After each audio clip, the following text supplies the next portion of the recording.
recording. So Anna, tell us about yourself. I've lived in Waterloo in the same place for probably 5 years now. I came to Sydney when I was about 18. This is the most stable housing I've ever experienced in Sydney because I was always renting and I was not really ever making a lot of money, and the rents went up. Had unreliable boyfriends, went to uni, all sorts of things made it hard for me to maintain a stability of any kind at all. Also, this isn't my city. I come from Canberra. As a child, we moved around a lot. There again, there's this trope of not much security or a sense of belonging. I want to pick your brain a little bit about belonging. Do you feel like Waterloo, you have a sense of belonging here? Yeah, I do. I mean, we left Australia when I was 1. We went to Russia and we didn't get back here until I was 9. So I just didn't know this place, but I knew I was Australian. So yes, I think being here, it's the first time I've seen a community rally to do anything for itself, because usually communities don't want to or don't have to. Or don't have the ability to mobilise. Or the incentive, because most renters just go, oh, it's not my problem, and most owners are busy fighting strata law, I think. Thanks, Anna. Might move to Karyn now. I grew up on the outskirts of Sydney. I moved to Sydney when I finished school, basically, because I like the city. I like to be around lots of people, and rents got more expensive. You know, I moved to smaller and crappier houses, and then got some public housing when they fortunately changed the rules so that single people could apply. Now I've been living in Waterloo for about 29 years. I've been in the same flat for 20 years because I really like it. I'm happy with it. I've got quite a few neighbours who I've known for a long time, and it feels quite safe and everything. And what do you think of your community here? I like the community here. I mean, I don't know everybody, but it seems to me that I've always had a core group of people I can rely on, even though that changes. Some of them have passed away. You can always find someone to bounce ideas off or help you out. I mean, if you're really desperate, you need to borrow money, or you need to borrow money, or you need milk or anything. If you're sick, they'll go shopping for you. There's always been some of that. And in the wider community, actually, they always like to get together, whether it's for celebration or protest. And it's quite remarkable, people who otherwise keep to themselves will come out and join in when it matters. I think there's a sense of equality and no competition and very little shame around who we are among ourselves. Would you think so, Kelly? Yeah, I'd say that too, yeah. It's free of that sort of shaming and, oh my God, what's wrong with you? Or look at me, I'm better than everybody else. There's none of that. When I first got here, I was terrified because, of course, TV had told me that everyone was on ice and they were murderers. What are some of the myths and perceptions about Waterloo that you've heard, and how do you feel about them? I was actually trembling, going, what is going to happen to me? Not that it was a huge lot of TV stuff, but every time public housing was put on television, there were these sort of threats of drugs, bikies, ice, and you couldn't be sure that your life was going to be okay. And it took only 2 days for me to realise that it was all completely fabricated, certainly in my experience. The day I arrived, all the ladies of my building came out to say hello and to check me out. And I have never, ever had any trouble here at all. Needless to say, I don't go walking anywhere in Sydney or anywhere else after dark, so that remains, but that's across the board.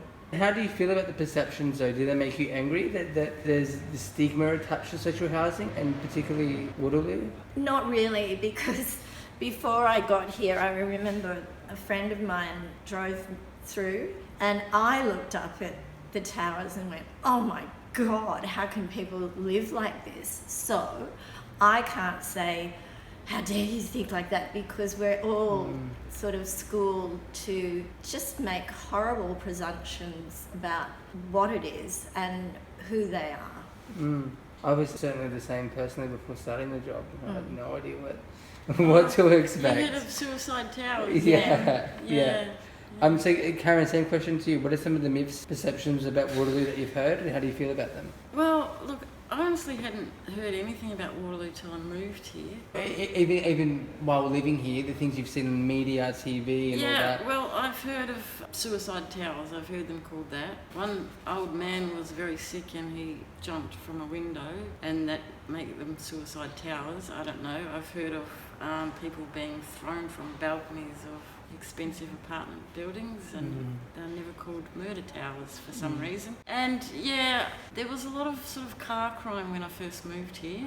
It was a thing in the 90s. And look, I don't know, yeah, I've heard stories about it, how there are criminals. Well, they're everywhere, and they're drug addicts, and they're everywhere. But look, I've never had a problem, man. I've never been scared to walk around. I walk around day, night, I don't care. Never had any problems. And there's so many amazing people here. They've had such long and rich lives, and then they're suddenly just boiled all down to this poor bugger who lives in public housing.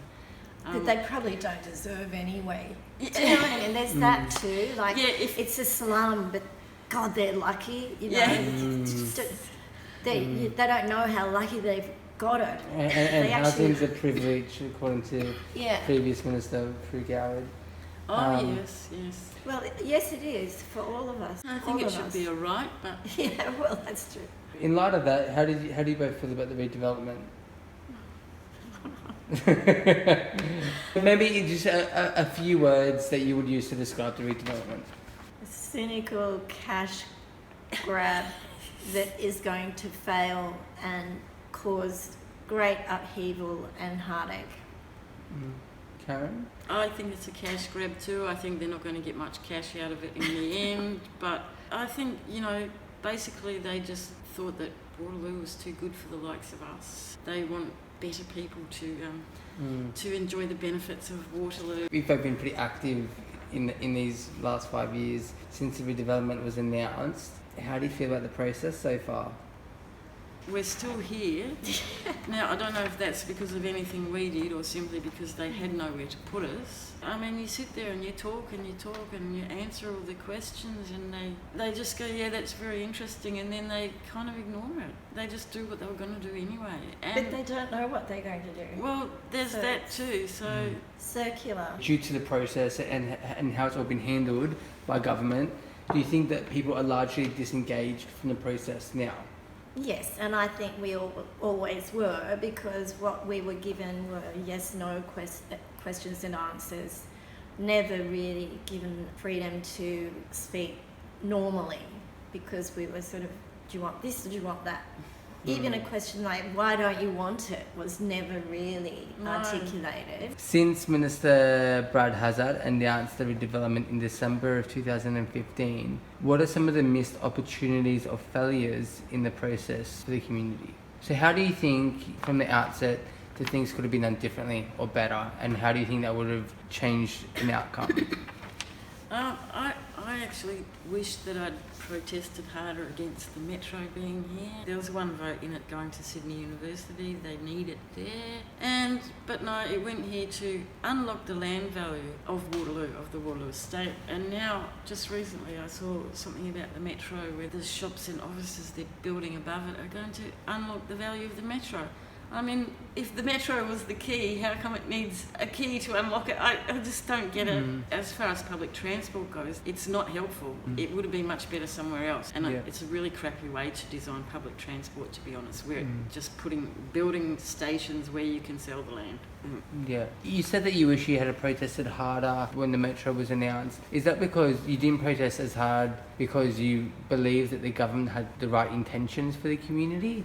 Do you thought it might have been onto something that might have been worthwhile? Partly I thought the metro might be a good thing because it might go somewhere we can't otherwise get to on public transport easily. So it would have benefited the social housing tenants. I don't know if it was that clear when the scope of what they were going to do to the community. It wasn't that Yeah. It So you- wasn't really yeah. tied that clearly to the metro. That sort of came after. Yeah. The realisation that that was one of the first strategies came Mm. later. It was sneaky Yeah, right from the start. That's the impression you got, and it was just sneaky from the outset. Yeah. Yeah. Dishonest, not enough information, not enough respect. If you could speak to the minister responsible of the redevelopment right now, what would you say to him or her? Fuck off. yeah. Don't do it. Don't sell any public land. Just Buy more land. Build more housing. What would you like to see out of this redevelopment? Oh, I'd like to see it Go go away. Okay. Leave it as it is. For God's Yeah. sake, just do that and make it better and good Yeah. maintenance, reasonable renewal of the buildings that Yeah. are already here. You know, like God Almighty, getting something done in a unit, 6 months, constantly on the phone. I need this done.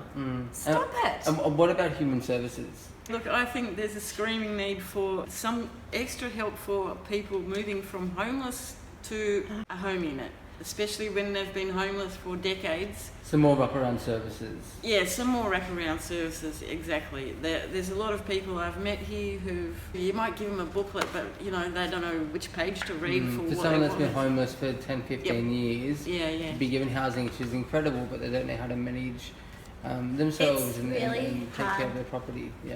It's really Yeah. hard to maintain a property. You have to keep sort of doing stuff all the time to keep it functional. I don't like sweeping and scrubbing and whatever. I think everyone finds it hard, especially if you haven't had it for so long. Yeah, it's also just shopping, cooking, Yep. you know, budgeting. If you have any budgeting skills, please tell me. Any final words before we wrap up? Thank you. Be kind. Don't be assholes. You know, I don't know. If you're not here to help, get out. All right, thanks, guys.